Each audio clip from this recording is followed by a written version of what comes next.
Bago po tayo magsimula, hayaan niyo po magpakilala ako. Ako si Erica Santiago. Ate Erica po kung tawagin. Ako po ay parte ng EECMYM o ng kabataan po ng ating simbahan. At mulit-muli, maraming salamat po una sa Panginoon at sa sambahang ito sa pagbibigay sa akin ng pagkakataon na makapaghatid ng mga salita na nanggagaling lamang sa Kanya. After all, mga kapatid, ito naman lahat ay biyaya lang ng Panginoon. Amen po ba? Naniniwala po ba kayo na lahat ng nangyayari sa buhay nyo, lahat ng ari-arian nyo, lahat ng meron tayo ay biyaya lang ng Panginoon, maging yung bawat umaga natin? Sige nga, sabihin mo sa katabi mo, biyaya. At pinapasalamatan natin ang Panginoon sa araw-araw na ibinibigay niya ito sa atin. Mga kapatid, we are so undeserving sa grace at sa love ng Panginoon. But while we were sinners, Christ still died for us. Amen po ba? At naniniwala po ba kayo na mahal kayo ng Panginoon? Pakisabi nga sa katabi mo, mahal ka ng Panginoon. Sige po, tayo po ay magsimula. Tanong po, tuwing nananalangin tayo, ano po yung paulit-ulit na nasasabi nyo sa panalangin nyo? So, kayo na lang po ang sumagot niyan. Kasi ako ang napansin ko po mula pagkabata ko, ang lagi kong nababanggit sa panalangin ko hanggang ngayon ay bigyan ng mahabang buhay yung mga magulang ko. Sino po may ganong prayer? Amen. Most of us may ganong prayer. At habang iniisip ko, napaisip ako, bakit nga ba ito yung laging nasa panalangin ko? So, syempre, sinagot ko po yung sarili ko. Una, dahil mahal ko yung mga magulang ko. Pangalawa, dahil natatakot po ako na maiwan ng magulang ko. Yes po, bilang isang Kristiyano, may pagkakaintindi po tayo sa life and death. Pero aaminin ko po, bilang isang kabataang Kristiyano, takot pa rin ako maiwan sa ilang aspeto ng buhay ko. At siguro kung magiging totoo ang bawat isa sa atin, marami rin sa bulwagang ito ang may ganitong takot. Amen ba?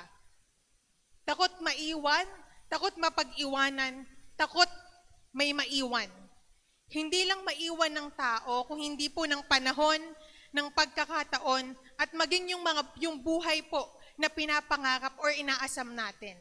Baka marami po sa atin dito, hindi man po natin aminin, pero nararamdaman natin na takot tayo maiwan habang yung iba po ay nagmo-move forward.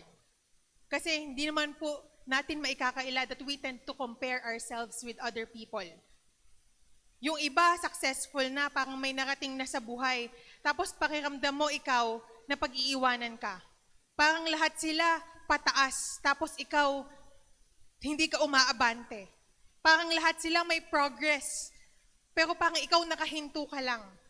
At kahit hindi natin sabihin, minsan naiisip natin na, Lord, bakit parang naiiwan ako? Kaya minsan, kumakapit tayo ng sobra, natatakot tayo mag-risk, pinipilit nating sabayan ng iba, kahit hindi natin kaya, kasi natatakot tayong maiwan. Kasi ang totoo, masakit maiwan. Tama po ba?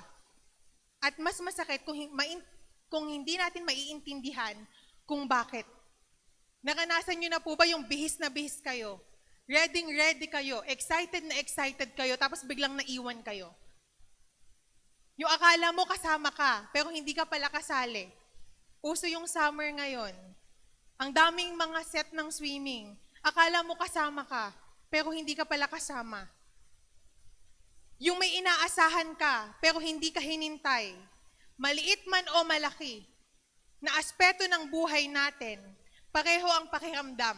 Masakit, mabigat, at nakakalungkot maiwan. Tama po ba? At may mga tao sa bulwagang ito na hindi lang naiwanan ng pagkakataon, naiwanan ng pangarap, akala nila naiwanan na sila. At minsan po hindi lang tao ang tinutukoy natin dito. Minsan pati yung kumpiyansa natin sa sarili. At kapag paulit-ulit tayong naiwan, dumadating sa point na hindi na po tayo natatakot. Kung hindi pipiliin na po nating mag-isa. So, habang may mga taong takot maiwan, may mga tao namang kabaliktaran nito na resulta nang lagi nilang nararamdaman na iniiwanan sila.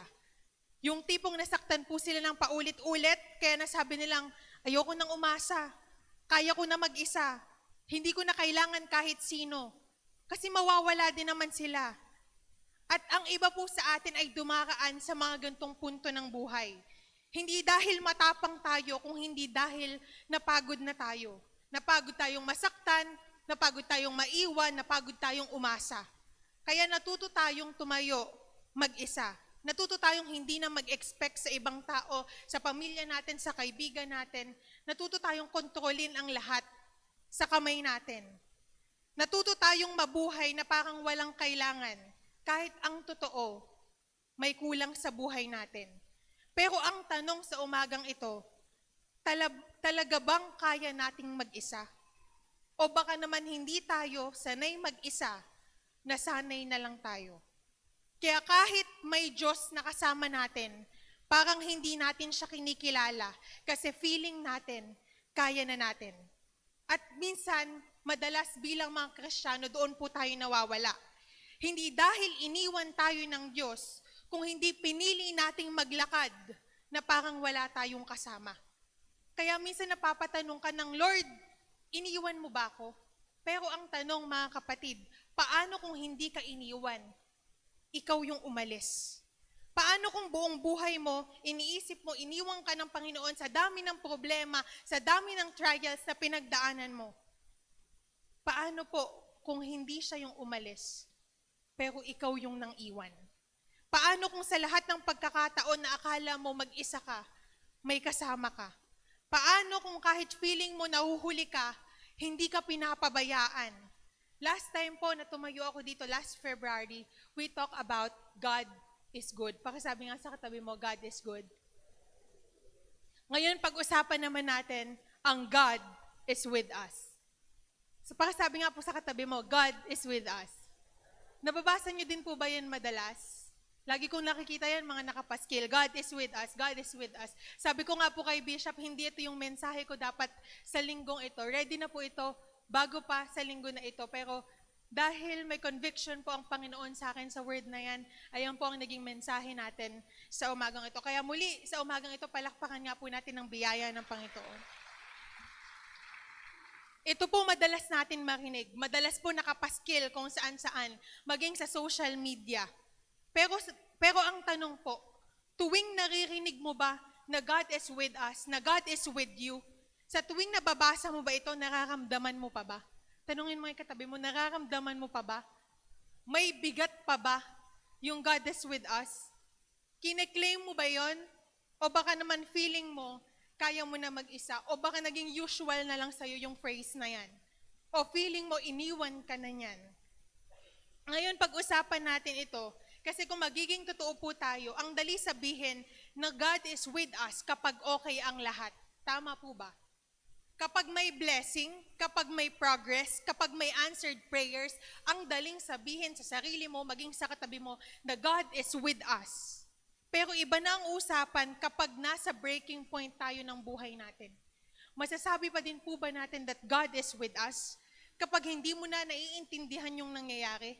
Kapag hindi na nasunod yung plano na gusto natin, kapag feeling natin tahimik ang Panginoon, doon po papasok yung tanong na, Lord, kasama pa nga ba talaga kita? At minsan kung hindi natin sinasabi, mararamdaman natin na parang wala siya, na parang iniwan tayo. O ako lang po nakakaramdam nun. Na parang ang tabang, kahit yung worship ko, kahit yung prayer ko, parang hindi ko maramdaman. O minsan naman, minsan kung hindi natin sinasabi, nararamdaman nga po natin na parang wala siya. O minsan naman, hindi dahil feeling na iniwan ka, kung hindi dahil feeling mo, kaya mo na sa sarili mo, na kaya mo nang ayusin yung sarili mo, na kaya mo nang kontrolin ang lahat ng bagay, na hindi na natin kailangan ng tulong. Pero ang tanong, kapag dumating yung moment na hindi na natin kaya, kagaya ng prodigal son, kanino tayo babalik? Kasi mga kapatid, hindi nagbabago ang presensya ng Diyos base sa nararamdaman lang natin. Hindi natin dapat i-base ang kapangyarihan, ang blessing ng Panginoon base sa nararamdaman natin. Kung kasama mo ang Panginoon nung okay ka, kasama mo pa rin siya nung nasasaktan ka. Kung kasama mo siya nung malinaw ang lahat, kasama mo pa rin siya kahit nung panahon na magulo na ang lahat. At kung totoo na hindi siya umaalis, ibig sabihin, mga kapatid, kahit anong season ng buhay natin ngayon, may Diyos tayong kasama. Amen po ba? Sige, palakpakan po natin ng Panginoon.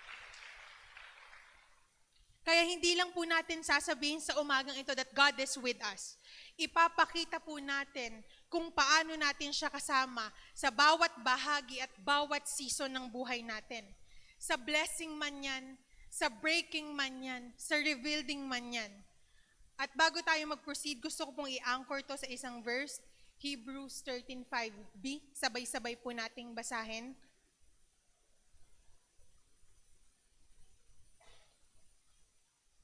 Pero a little context about it, ito po ay sinulat, ang aklat po ng Hebrews ay sinulat para sa mga Kristiyano na dumadaan sa pagod at sa hirap. Hindi po malinaw kung sino ang nagsulat nito, pero ang malinaw isinulat ito para sa mga Kristiyanong pagod, Kristiyanong nahihirapan, mga taong inuusig, mga taong nahihirapan at mga taong natatakot. At dahil sa bigat po ng pinagdadaanan nila, may ilan sa kanila na gusto nang sumuko at bumalik sa dati nilang buhay. At sa gitna ng sitwasyon na yon, sinabi sa kanila ito, I will never leave you nor forsake you. Again, ito po ay sinulat para sa mga taong pagod, natatakot at feeling nila mag-isa sila. Pero alam niyo po ba na hindi lang ito para sa breaking, hindi lang ito para sa nahihirapan, ito din ay promise ng Panginoon na kahit anong season ng buhay mo, He will always be with you. Kaya kung nasa blessing ka ngayon, kung maayos ang buhay mo ngayon, or kung nasa process ka ngayon, nasa breaking ka ngayon, nasa rebuilding ka ngayon, God is always with you. Huwag mong isipin na hindi mo kailangan ng pangakong ito dahil sa lahat ng panahon ng buhay natin, kakailanganin natin ang pangakong ito. So, unang puntos po natin, simulan natin sa God is with us in the blessing. Sabay-sabay nga po nating basahin. Sabi ko nga po kanina, ito yung pinakamadaling paniwalaan. Kapag okay ang lahat, kapag may progress, kapag may answered prayers, ang daling sabihin sa sarili mo, sa pamilya mo, sa mga taong nasa paligid mo, God is with me. Kasi okay ang lahat. Kasi nakikita mo, nararamdaman mo at higit sa lahat may ebidensya na God is with you. Pero minsan, dito po tayo nagkakamali bilang mga Kristiyano. Akala natin kapag po na-bless tayo, sariling effort natin yon. Akala natin kami lang yon, ako lang yon, gawa ko lang yon. Nangyari yon dahil sa sipag ko, dahil sa galing ko, dahil sa diskarte ko. Nandito ako kung nasaan ako. Pero ang totoo, mga kapatid, nandyan ka sa blessing kung nasaan ka man ngayon dahil pa rin sinamahan ka ng Panginoon. Sabi sa Santiago 1:17, ang lahat ng mabuti at ganap na kaloob ay buhat sa Diyos mula sa Ama na lumikha ng mga tanglaw sa kalangitan. Hindi siya nagbabago o nagpapakita ng bahagyamang pagbabago. Sabi sa English, every good gift and every perfect gift is from above, coming down from the Father of lights, with whom there is no variation or shadow due to change. Ibig sabihin po, lahat ng meron tayo ngayon, hindi lang po basta-basta nangyari na aksidente. Hindi lang po ito resulta ng effort natin. Hindi lang po siya bunga ng diskarte natin. Yung opportunity po na dumating sa atin, yung pinto po na nagbukas para sa atin, yung presensya po ng Diyos ay puma sa atin, kaya po nangyari ang mga bagay na ito. So para po mas makita natin, perfect example po, tignan po natin yung buhay natin. Sino dito sa bulwagang ito ang makakapagsabi na kahit sa simpleng bagay, binless sila ng Panginoon? Sino dito ang makakapagsabi ng Lord, malayo pa, pero malayo na? Sino dito ang may mga panalangin na sinagot ang Panginoon? Sino dito ang nakaramdam ng biyaya at kabutihan ng Panginoon? Lagi ko pong nababasa yung word na akalain mo yon, nilalakaran at buhay ko na ngayon, yung minsan nasa panalangin ko lang. At alalahanin po natin yung buhay natin. May mga bagay po sa buhay natin, may mga panalangin po sa buhay natin na nangyari. Not just because of ourselves, but because God is with us. Muli sabihin mga sa katabi mo, God is with you. Pero syempre mga kapatid, hindi lang po ito sa malaking pagpapala at hindi lang kapag may milestone tayo sa buhay, kundi yung araw-araw na pamumuhay natin. Kasi minsan yung mga bagay na nakasanayan natin, akala natin normal na lang, pero ang totoo, yung araw-araw po na to ay himala at pagpapala na paulit-ulit binibigay sa atin ng Panginoon. Yung lagi pong sinasabi, yung nagising ka ngayong umaga, nandito ka ngayon, nakapag-worship ka at nakapakinig ka ng mga salita ng Panginoon, pagpapala yan. Tandaan natin may mga tao pong hindi na nagising. Pero tayo this morning is something to be grateful for. Nandito ka, humihinga ka, may pagkakataon ka ulit na sumamba sa Panginoon. That is blessing. Kasama mo ang Diyos. Yung nakakakain ka at yung pamilya mo ng ilang beses sa isang araw, pagpapala po iyan. Yung may pamilya kang inuuwian na kahit hindi man perpekto, pero kasama mo pa rin at wala kayong sakit, pagpapala po yan. Yung may trabaho tayo, kahit napapagod tayo, pero may pinagkukunan tayo, pagpapala pa rin po ng Panginoon yan. Ilan po dyan, sa lahat ng yan, ang dating ipinagdadasal mo lang, pero ngayon, normal na lang sa buhay natin. At minsan kasi mga kapatid, ang problema, hindi naman talaga kulang yung blessing ni Lord, kung hindi nasanay na lang tayo sa blessing na binibigay niya. Madalas ang problema, hindi kulang ang provision at blessing ng Panginoon. Kung hindi lang tayo sanay na mapansin yung mga simple at maliliit na bagay na araw-araw niyang binibigay sa atin. Nakakalungkot po na nasanay na tayo sa biyaya. Kaya minsan, hindi na natin nakikita ang Diyos sa likod na ito. At maikwento ko lang po, may mga bagay sa buhay ko na hindi ko pinapahalagaan noon hanggat hindi ko naranasan. Before yung health po, yung healing, parang normal lang sa akin. Expected na magiging okay lang ang lahat. Pero sabi ko nga po, ilang beses ko nang naitayo sa pulpitong ito, nung dumating yung punto na nagka-cancer yung mami ko at nakita ko kung gaano kahirap to sa pamilya ko, sa kanya, at sa aming lahat, dun ko mas naintindihan kung gaano kahalaga ang healing at kung gaano kahalaga na samahan tayo ng Panginoon sa lahat ng season ng buhay natin. At nung gumaling siya, hindi na po naging normal sa akin yung healing. Naging miracle na siya every time I heard about healing.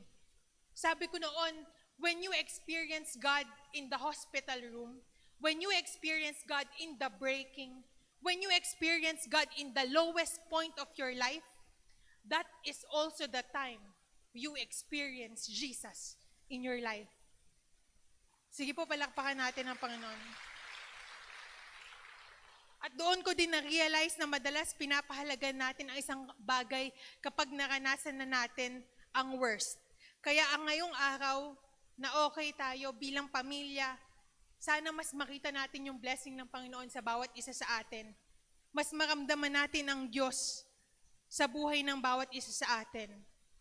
Pero mga kapatid, hindi kailangan umabot pa sa punto na may maranasan tayo para makita natin at ma-appreciate natin siya. Hindi kailangan may magkasakit para makita mo ang kabutihan at healing niya. Hindi kailangan may masaktan o masaktan ka muna para maramdaman na kasama mo siya. Kaya kung okay ka ngayon, kung maayos ang pamilya mo, kung wala kang iniindang sakit, huwag mo nang hintayin na mawala yon bago mo masabi sa sarili mo na blessed ka. Magpasalamat ka ngayon, magpasalamat ka habang nandyan pa. Minsan kasi sa atin, habang dumarami yung meron tayo, parang lumiliit yung pagkakakilala natin sa Panginoon. Habang umaayos yung buhay natin, pwedeng mas lumalayo tayo sa Panginoon. Pero alam niyo po ba ang totoo? Dapat pag mas pinagpapala ka ng Panginoon, mas lalo kang lumalapit sa Diyos. Hindi lumalayo at hindi nagiging kampante na okay ang lahat. Kasi ang totoo mga kapatid, yung blessing, hindi po yan patunay ng kakayahan mo. Ayan po ay patunay na kasama mo ang Diyos sa lahat ng season ng buhay mo. Pero minsan kabaliktaran po yung nangyayari. Habang dumarami yung meron tayo, unti-unti pong nawawala yung oras natin at ayaw po natin yan. So may isang tao sa Bible na nakaranas nito.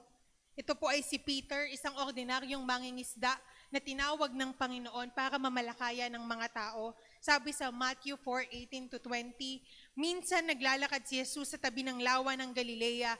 Nakita niyang naghahagis ng lambat sa lawa ang dalawang mangingisda, si Simon na tinatawag ding Pedro at ang kapatid niyang si Andres. Sinabi ni Jesus sa kanila, sumunod kayo sa akin at gagawin ko kayong mga mangingisda ng mga tao. Noon di iniwan nila ang kanilang mga lambat at sumunod kay Jesus.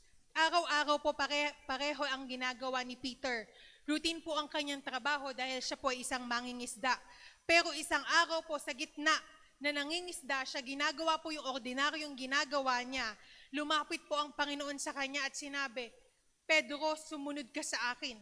At sa simpleng tawag po ng Panginoon na yon, nagbago yung direksyon ng buhay ni Pedro. Iniwan po niya yung lambat niya, iniwan po niya yung kabuhayan niya. From fishermen, naging fishers of men po siya. At mula noon, hindi na po siya naging mangingisda. Bagkus naging mangingisda ng tao. Si Peter po ay kasama sa miracles ni Jesus. Kasama po siya sa presensya ni Jesus araw-araw. May mga kwento po sa Biblia na kumain siya kasama si Jesus, nanalangin siya kasama si Jesus. At hindi lang po narinig ni Peter ang tungkol kay Jesus, nakasama po niya mismo si Jesus. Hindi lang po siya nanood, siya po ay bahagi ng miracles ni Jesus. At isang araw po habang nasa gitna ng dagat at habang may bagyo, lumakad po si Jesus sa tubig kasama si Pedro. Sabi po sa Matthew 14:28-29, sabay-sabay po nating basahin. Sinabi ni Pedro,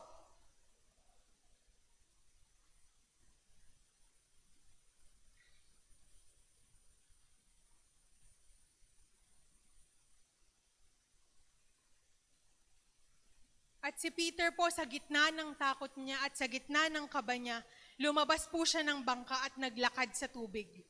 Nakalakad po siya sa tubig, hindi dahil magaling siya, hindi dahil kaya niya, kung hindi dahil kasama niya ang Panginoon. At dito po natin makikita na blessed si Peter dahil malapit siya sa Panginoon. Hindi lang po siya may himala, kasama po niya yung pinanggagalingan ng miracles. At siguro kung ikaw po si Peter, masasabi mong, grabe, pinagpala ako, blessed ako, pinili ako. At totoo po iyon. Pero ang katotohanan behind that is hindi siya nandun dahil magaling siya. Andun siya dahil pinili siya at sinamahan siya ng ating Panginoon. At ganun din po tayo. Yung blessing mo ngayon, yung position mo ngayon, yung titles na tinatamasa mo ngayon, yung mga open doors at opportunities sa buhay mo ngayon, hindi lang yan dahil kaya mo. Hindi lang yan dahil naghirap ka, kung hindi dahil may Diyos na sinamahan ka sa lahat ng ginagawa mo in every seasons of your life. At pwede iniisip mo na wala pa ako, malayo pa ako. Pero baka hindi po natin napapansin na sa lahat ng ginagawa natin, kasama natin ang Panginoon. Kasi ang totoo mga kapatid, to have Jesus is one of the biggest blessing in our lives. Pero ang tanong po, kung kasama mo siya sa blessing, kasama mo pa rin ba siya pag hindi ka na okay? Kapag nasira na yung plano mo, kapag hindi nasunod yung inaasahan mo, kapag nasaktan ka na, kapag bumagsak ka na, tingin niyo po ba kasama pa rin natin siya? Tingin niyo po ba kasama pa rin natin siya? Kasi dito po nasusubok yung faith natin. Madaling sabihin, again, na God is with us. Pag panalo tayo, pag okay tayo, kapag maayos ang nangyayari. Pero second point po, basahin po natin. God is with us in the breaking. Sabihin nga po natin, God is with us in the breaking.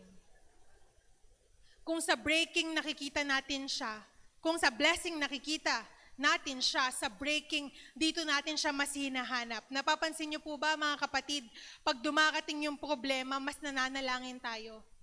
Pag may problema, mas nag-church tayo.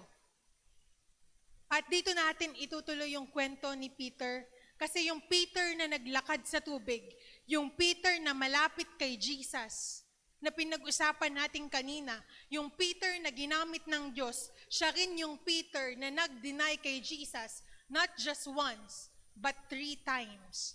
Basahin po natin Mateo 26:34-35.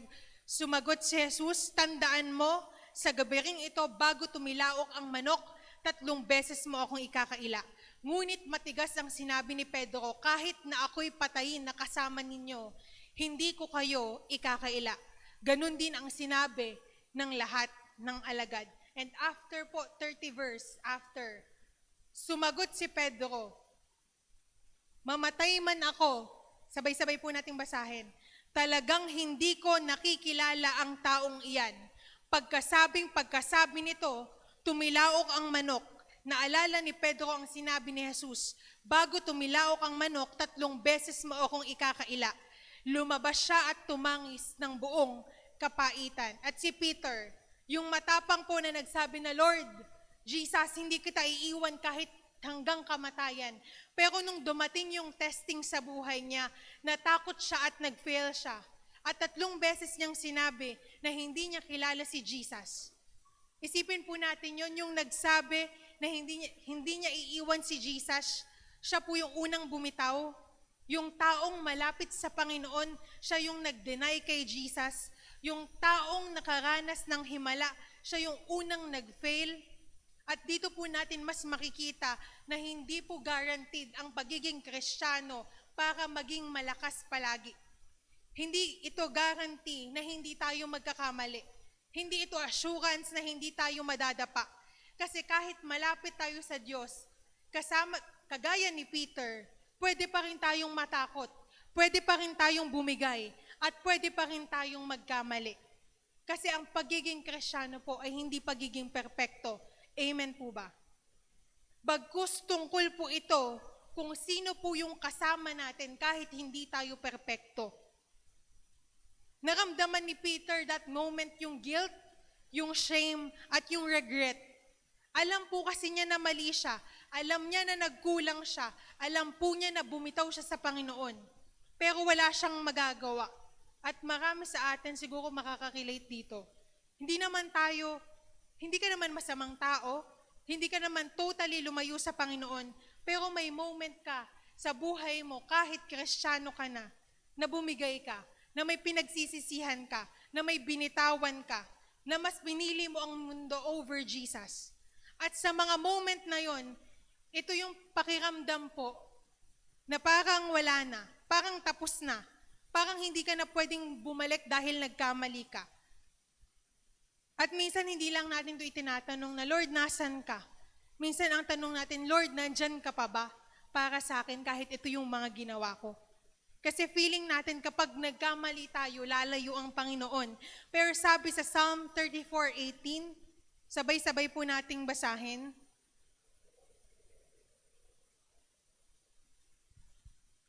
Hindi sinabing lalapit pa lang siya. Hindi po sinabing babalik siya. Ang sinabi po dyan, malapit siya. Ibig sabihin, habang umiiyak si Peter, habang durog si Peter, habang puno siya ng guilt at ng shame, hindi siya iniwan ni Jesus. At ganun din sa atin. Kung nasaktan ka, kung nabigo ka, kung nagkamali ka, kung bumagsak ka, nag-fail ka, tandaan mo ito, hindi ka iniwan ng Panginoon. During the breaking, during the testing, during the trials, doon mo mas makikita kung gaano kalapit sa atin ang Panginoon. Kapag wala na po tayong makapitan, ang Panginoon po yung matitira. Kapag po wala na tayong masabi sa panalangin, makikinig pa din siya. Kapag hindi na po natin kaya, nandyan pa rin ang Panginoon. Amen po ba? Sige nga po, palakpakan natin ang Lord. May mga moment po sa buhay natin na talagang mag-fail tayo. May mga moment na mawawalan ka ng trabaho, magugulo yung pamilya mo, magkakasakit ka, magkakasakit ang mahal mo sa buhay, masisira ang relationship ninyong mag-asawa, ninyong magkakapatid, ninyong magulang at anak. Hindi masusunod yung plano mo sa buhay. Feeling mo mapag-iiwanan ka. Pero alam niyo po ba, even in those moment of your life, kasama mo ang Panginoon. At dun mo mas makikita na kasama mo siya. Kasi minsan akala natin, pag nasa breaking season tayo, hindi natin nakakamdaman ng Diyos. Pero ang totoo, kapag nasa breaking tayo, doon siya mas malapit sa atin. Parang sa mga magulang. Sino po ang mga magulang dito? Kapag po ba nasasaktan ng anak nyo, lumalayo kayo? Di ba, the more na nasasaktan ng anak nyo, the more na lumalapit kayo sa anak nyo dahil gusto nyo silang i-comfort. And it is the same with Jesus. The moment na masaktan tayo, the moment na nasa breaking season tayo, hindi lumalayo ang Panginoon. Siya po ay lumalapit sa atin upang i-comfort tayo. Amen po ba?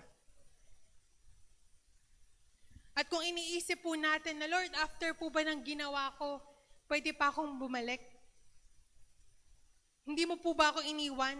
Hindi po ba dito natatapos yung kwento ko? Kasi alam niyo po ba yung Peter na nag-fail? Hindi po yan iniwan sa guilt. Hindi po siya iniwan sa shame. Hindi po siya iniwan sa failure. May pagbangon pa siya, may restoration pa siya dahil hindi tinapos ng Panginoon ang kwento ni Peter sa failure niya. Bagkus ito ang naging simula ng calling niya. Hindi tinapos ng Diyos ang kwento niya sa pagkakamali niya.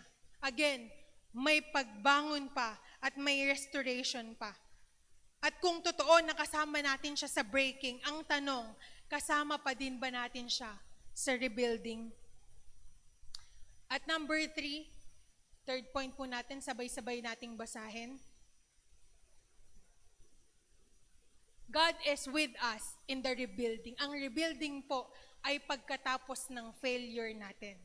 Kung sa blessing nakikita natin siya, sa breaking hinahanap natin siya, sa rebuilding, dito natin siya nararanasan.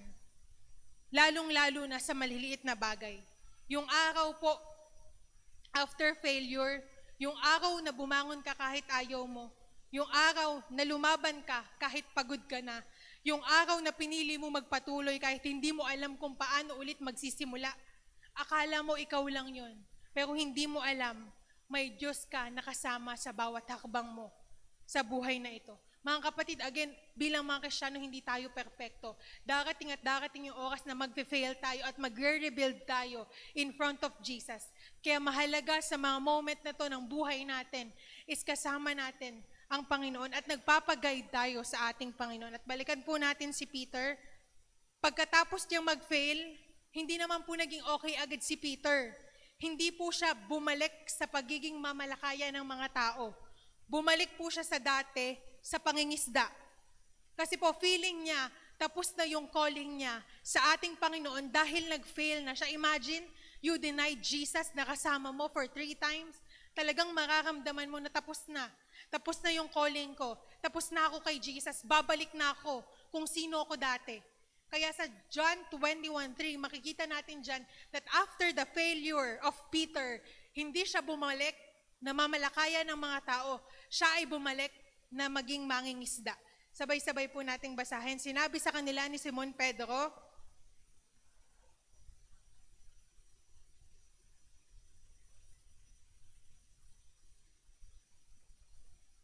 at ganun din po tayo minsan. Kapag po nag-fail tayo, bumabalik po tayo sa nakasanayan natin.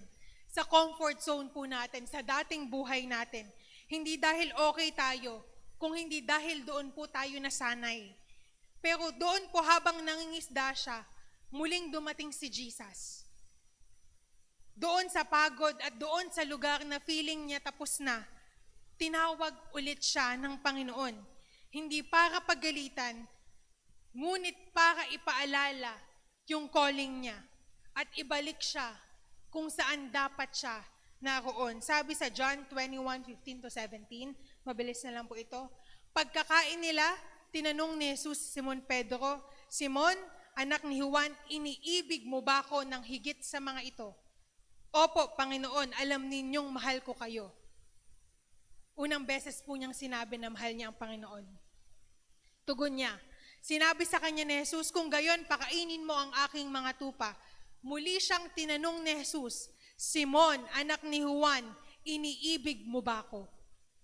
Sumagot si Pedro, "Opo, Panginoon, alam ninyong mahal ko kayo." Pangalawang beses po. Sabi ni Jesus, "Alagaan mo ang aking mga tupa." Pangatlong ulit na tinanong siya ni Jesus, "Simon, anak ni Juan, mahal mo ba ako?" Nalungkot si Pedro sapagkat 3 beses siyang tinanong ng mahal mo ba ako. At sumagot siya, "Panginoon, alam po ninyo ang lahat ng bagay. Alam ninyong mahal ko kayo." Sinabi sa kanya ni Jesus, "Pakainin mo ang aking mga tupa." 3 times siyang tinanong, "Peter, do you love me?" 3 beses. Kung ilang beses niyang dininay si Jesus, ganun din kadaming beses siyang tinanong ng Panginoon kung mahal niya ba si Jesus. Hindi para saktan, kung hindi para i-restore at muling buuin. Hindi para ipaalala kay Peter na nag-fail ka at isa kang failure, kung hindi para ibalik yung relationship niya with Peter. At bawat sagot ni Peter na, "Opo, yes Lord, mahal kita."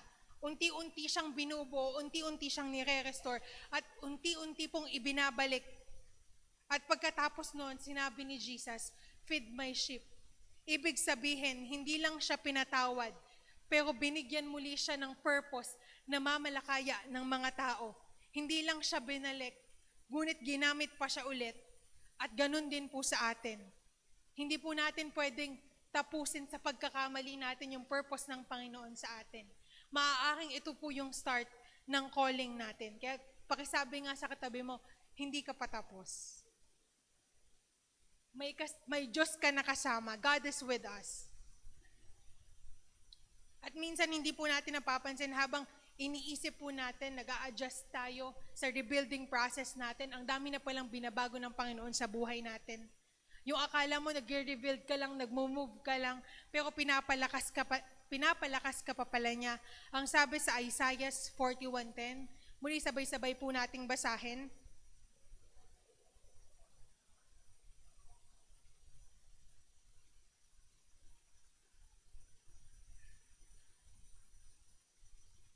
Hindi po niya na sinabi na ikaw lang. Sabi niya, kasama mo ako. Kaya kung nasa rebuilding man tayo, nasa breaking man tayo, nasa blessing man tayo ngayon, kung mabagal man, mahirap man, ito po yung tandaan natin. Hindi ka nag-iisa. Sabihin mo sa katabi mo, hindi ka nag-iisa. Hindi ka nag-iisa. God is with us in the blessing. God is with us in the breaking. And God is with us in the rebuilding because Jesus never left. Sabihin mo nga muli sa katabi mo, Jesus never left. In addition and in our conclusion, may isang tao po sa Bible na hindi po natin masyadong napansin, pero alam niyo po ba na siya ang tumawag kay Peter para ipakilala ang Mesiyas? And that is Andrew. Si Andrew po ang unang nakakita sa ating Panginoon at tinawag po niya si Peter para po ipakilala ang Mesiyas. Nung ipakilala niya ito, hindi na masyadong nabanggit si Andrew. Usually po si Peter na ang nabanggit. Pero kung wala si Andrew, baka wala rin tayong kwento ni Peter. Si Andrew po ay kapatid ni Pedro. Siya yung unang nakakilala kay Jesus. At ang ginawa po niya ay pinakilala niya si Pedro sa ating Panginoon.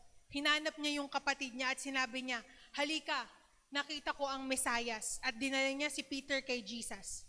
At isipin po natin, yung Peter na pinag-usapan natin, yung Peter na na-bless, na broken, at ni-restore ng Panginoon, nagsimula lang sa isang tao na nagdala sa kanya kay Jesus. Sa umaga pong ito, gusto ko pong isipin nyo, sino yung isang tao na Andrew sa buhay nyo? Sino yung nagdala sa inyo sa Panginoon? At dito pumapasok yung tanong sa atin, kung hindi ka iniwan ng Diyos, kung kasama mo siya sa bawat season, kung sa lahat na yun naramdam mo ang pag-ibig at biyaya niya, naging mabuti po ba ang Panginoon sa buhay natin? Malawak po ba ang biyaya at pagmamahal niya? Kung naranasan mo yung pag-ibig at biyaya niya, it's your time to share it with other people. Ngayon ang tanong, sino ang dadalhin mo sa Kanya? Kanina po sabi ko, isipin niyo kung sino yung nagdala sa inyo sa Panginoon. Yun po yung Andrew ng buhay niyo. Ngayon, bilang mga Peter na tinawag ng Panginoon, sino naman po yung tatawagin natin at dadalhin natin sa Kanya? Kasi 'di ba, kahit lang po sa simpleng paraan, pag pumunta tayo sa isang restaurant, kapag nasarapan tayo, anong ginagawa natin? 'Di ba sinasuggest natin sa iba? Try mo to, dito kayo kumain, masarap dito. Bakit? Kasi gusto po natin na matikman nila o makanasan din nila yung naranasan natin. At kung naramdaman po natin yung pag-ibig, kabutihan at biyaya ng Panginoon, hindi po ito para sarilihin lang natin. Last week we talked about raptures. We talk about rapture. We are on the last days. At hindi natin alam kung kailan pa tayo may pagkakataon. Kaya mga kapatid, bilang mga Kristiyano, this is our time to become Andrew sa buhay ng ibang tao. Kailangan natin silang madala sa Panginoon. Kailangan magamit yung buhay natin bilang mga Kristiyano na nakakamdam ng pag-ibig, nakakamdam ng biyaya, at nakakamdam ng kabutihan. This time, you have to share it with other people. At kagaya ni Andrew, una niyang shinare ang pag-ibig ng Panginoon hindi sa labas, kung hindi sa loob ng tahanan. Kaya mga kapatid, naniniwala po ako dito, madami sa atin nangangarap na madala yung pamilya niya inside this church. Madami dito nangangarap na madala yung mga kaibigan nila inside the church. Madala yung ibang tao inside the church. And now this is the time. And this is our calling and our commission to bring them to Jesus. Again, sabi po ni Bishop last week, we are on the last days. Kaya kailangan po na kahit papano, makuha po natin yung puso na maibahagi yung pag-ibig ng Diyos sa ibang tao. Amen po ba? Again, kung naranasan mo yung kabutihan niya, kung naranasan mo na hindi ka niya iniwan, kung naranasan mo yung tunay na pagmamahal ng Diyos na ginawa niya sa krus ng Kalbaryo kahit undeserving ka, hindi mo dapat yan sarilihin. Ibahagi mo at dalin mo sa buhay ng ibang tao. Mas kailangan ng mga tao ang Diyos. Mas maraming pagod ngayon. Mas maraming nawawala at mas maraming feeling nila mag-isa sila. And this is the time na maiparamdam sa kanila that God is with them. Kung paano mong naramdaman that God is with you. Muli, ang challenge po natin sa umagang ito, sino ang dadalin mo kay Jesus para at the same time maramdaman nila that God is with them. Muli, palakpakan natin ang Panginoon.